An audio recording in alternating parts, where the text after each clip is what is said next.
And in the season finale, Claire is really, really smart. She acts quickly. She gets her and Raul in a closet, and then she calls her answering machine. Yeah, crazy enough, she lucked out because she's the only person in 2023 that still has an answering machine. But she calls that up, and she leaves a message from the closet, acting as if she's at work. And on top of it, she says to Raul, hey, by the way, your uncle will be there in 5 minutes from the police station. So this ends up scaring off Keller. Once he does leave, she calls up Asan and says, look, I need your help. Jig's up. I know your coach, Alex. Stop wasting time. Get over here. So he does just as he's told. He heads straight over to Claire's place, and both Claire and Raul are elated at the fact that Asan Diop is standing in front of them. Alive, not dead. He brings them back to his little hideaway where he keeps all of his disguises, his tech, all of that. He tells them that they're absolutely going to be safe there because the only other person who knows about it is Ben. In fact, until a couple hours ago, the only other person that had been in there was Ben. And that's when he introduces Claire and Raul to his mother. For both Claire and Raul, this is an awesome moment because they finally get to meet the woman that they've heard so much about from Asan. And Asan's relieved because he has everybody in his life that he loves back together again. Now, it is important to mention that before Claire contacted him, Asan did ask his mother, what happened? Why did you leave? She told him that after him and his dad left for France, her one goal was to earn enough money to find them again. So she got a job. Her boss, however, was a crook. He kept wages from the workers, so one day she decided to break in and take the wages back. And she got caught. She was thrown in jail. That day that Asan reached out to her was extremely embarrassing for her. When she eventually got out of prison, she had nothing, so she had to become a thief as good as Asan. She finishes off the story by saying, there wasn't a day that I didn't think about you. It's reassuring for Asan to hear, but right now, there is one person missing. It's all he can think about. It's Ben. He needs to find a way to get Ben out of prison. He starts doing some research on the matter when Claire and his mother walk into the room. They've quickly bonded, and they've decided something. They're going to find Ben a good lawyer, and they're just going to go somewhere safe outside of Paris. Asan finds this very ironic because he proposed this a while back, and Claire wasn't into the idea because they would be on the run. And Claire says, well, yeah, back then you were alive. Now you're dead, remember? Asan thinks about it, realizing he doesn't really have a say in the matter, and tells both of them, let me tie up some loose ends, we'll find a lawyer for Ben, and then we'll leave in 2 days. While Claire believes that story, his mother does not. She knows that Asan was lying. She knows that her son has no interest in actually finding a lawyer for his friend. He's going to do this the Asan Diop way. And what's better than one Diop? 2. His mother's willing to help in the matter. So they formulate a plan. The head of the police force in France is as corrupt as it gets. All you have to do is find out some dirt on that guy, and that guy can pardon Ben. It just so happens that night they're going to honor this old army general. So the plan for Asan is to go over and buddy up with the army general, pretending to be a general himself. With a little luck, he'll be able to infiltrate this ceremony, get close to the head of the police, and get the dirt. But there's more to it than that.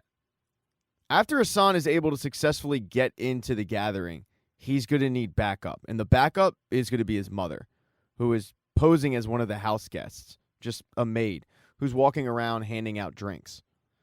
When the ceremony kicks off, Asan is going to head to the head of the police force's office and break in. He realizes, though, that this will be easier said than done because security is going to be crawling all over the place. And that's when his mother's going to step in. Once security realizes that somebody has infiltrated this dude's office, they're going to shut the entire place down, checking everybody as they exit. So when Asan is questioned by security as to what he's doing outside of this guy's office, that's when his mother will create a distraction, allowing him to actually get inside. Once inside, he's going to crack the safe and leave his mother a hint as to what she's going to grab, because Asan isn't going to be able to take anything. Now, once he cracks the safe and leaves the reminder, he's got to get the hell out of there. But that's going to allow his mother to sneak in, grabbing the item and meeting Asan in the courtyard. Because as an old friend once taught him, nobody is going to assume that it was a housekeeper that looks like Asan's mom. Now with a plan, all they have to do is execute it. Hassan finds out where that old retired general is. He puts on a ridiculous general disguise himself, and he knocks on the door. Now, at first, this general has no idea who Hassan is, but Hassan gives him a story about how he helped him out when they were 13 and they were serving over in China together. And it's such an elaborate story that the guy just ends up believing it, and the two get caught up. Hassan's personality really shines in this because he's so personable that this guy loves getting caught up with Hassan, even though he actually never met him. The guy invites Hassan to the ceremony, and the plan goes off without a hitch.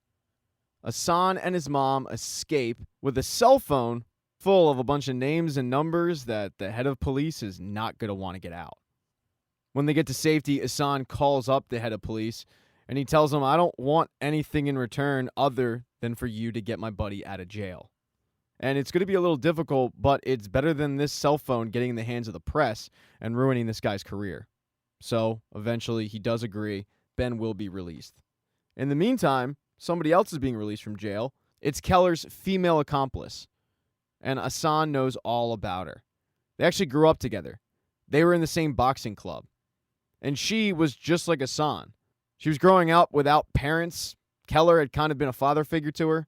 So it's not easy for Hassan to get her to flip sides and work with him now, especially after what Keller did. He convinced everybody in his group that Hassan was a snitch. But he tells the girl, "No, I wasn't a snitch. Keller took advantage of us." Did he tell you what actually happened? Well, back in 1998, France was in the World Cup, and everybody was watching the game. And Keller felt like that was a really good opportunity for them to rob a jewelry store. But Keller didn't want to do it, so he had Hassan and Bruno do it.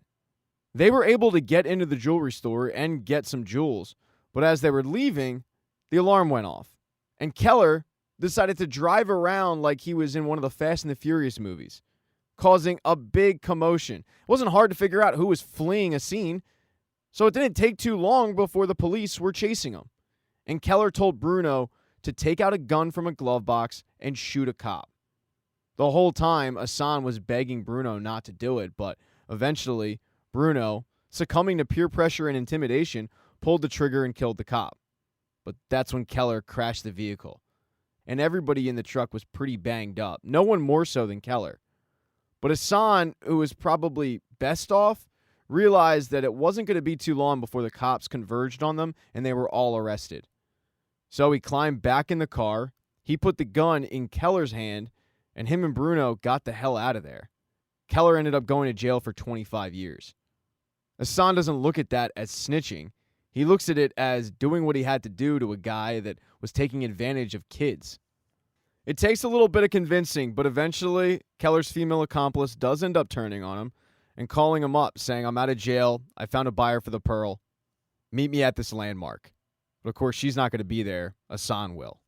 That night, the meeting is to take place, but Hassan doesn't want to be the only one that shows up. He texts a clue on where the meeting will go down to Youssef. Youssef is able to figure out that Hassan is going to have the Black Pearl at this location, and then he convinces Sophia to send a team over.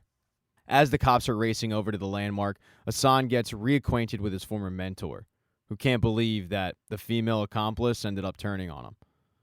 The two go back and forth about what Hassan did, but the cops are on their way and everybody can hear sirens.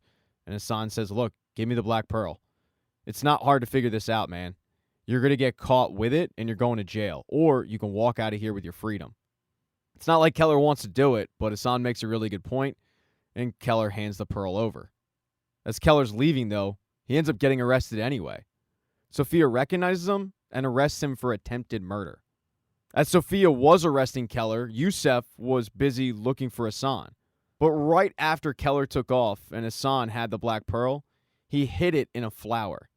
He then walked over to a couple of girls and said, "Hey, my date stood me up. I don't want this flower to go to waste. Would you like it?" And the girls took it. What they didn't know was that the Black Pearl was in the flower, and as they're leaving, Bruno runs up, asks them if a good-looking guy gave them that rose, and says, "I was his date. I was running late. I'm thinking maybe if I get the rose back and I give it to him, I can still salvage this relationship." And the girls are more than willing to hand over the rose. Well, they're actually handing over the Black Pearl that Bruno takes, and later he, along with the female accomplice, end up selling it and it allows Bruno to open up a boxing gym that he calls Lupin's. As for Hassan, he doesn't run. He stays and waits for Youssef. A deal's a deal. He gets arrested, and he explains everything to Youssef, although he doesn't have the Black Pearl. That's the one thing missing. But all Youssef cares about is that he finally has Hassan Diop behind bars. And the only thing that Hassan wants is just a bunch of Lupin books to keep him company. It hurts him not to be with Raoul and his mom and Claire, but at the end of the day, Claire did say the only resolution was for him to turn himself in, and he did it. So when it came time for Raoul, Claire, and his mom to leave town, just like they talked about, Hassan doesn't show up. Ben actually shows up to take his place with a letter explaining everything. Hassan, he knows it's for the best if his family wants to have any hope of just living a normal life. As for Hassan, though, life on the inside is already off to a rocky start, because he ends up getting an envelope from the cellmate next to him with a picture in it. It's of a young Hassan Diop with his first ever Lupin book. Hassan runs over to the bookshelf, he grabs the book up, and one thing jumps out to him. It's a quote from the book.